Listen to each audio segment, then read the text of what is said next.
അക്ഷയ, നിലവിൽ പത്തനംതിട്ട സ്വദേശികളായിട്ടുള്ള 5 പേരുടെ മരണമാണ് സ്ഥിരീകരിച്ചിട്ടുള്ളത്. അതിൽ ഏറ്റവും അവസാനം വരുന്നത് നിരണം സ്വദേശിയായിട്ടുള്ള മാത്യു ജോർജിന്റെ മരണമാണ്.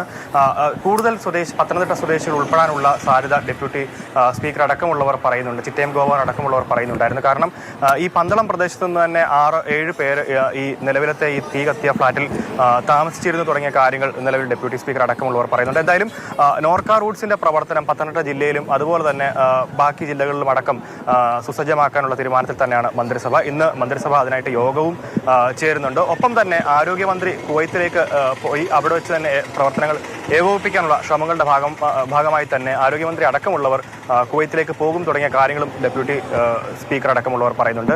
എന്തായാലും പത്തനംതിട്ട സ്വദേശികളുടെ നിലവിൽ ഒരാളുടെ കൂടെ മരണമാണ് സ്ഥിരീകരിച്ചിട്ടുള്ളത്. അത് നിരണം സ്വദേശിയായിട്ടുള്ള മാത്യു ജോർജിൻ്റെയാണ്. കൂടുതൽ പേർ ആശുപത്രിയിൽ നിലവിൽ ചികിത്സ തേടിയതായിട്ടും ഗുരുതരാവസ്ഥയിൽ തുടരുന്നതായിട്ടും ആരോഗ്യമന്ത്രി അടക്കമുള്ളവർ പറയുന്നുണ്ട്. അക്ഷയ, ശരി, ഗോകുലാണ് അവിടെ നിന്നുള്ള വിവരങ്ങൾ നൽകിയത്. എന്തായാലും ആരോഗ്യമന്ത്രി അങ്ങോട്ടേക്ക് പോകുമെന്നുള്ള വിവരമാണ് ഏറ്റവും ഒടുവിൽ നമുക്ക് ലഭ്യമാകുന്നത്.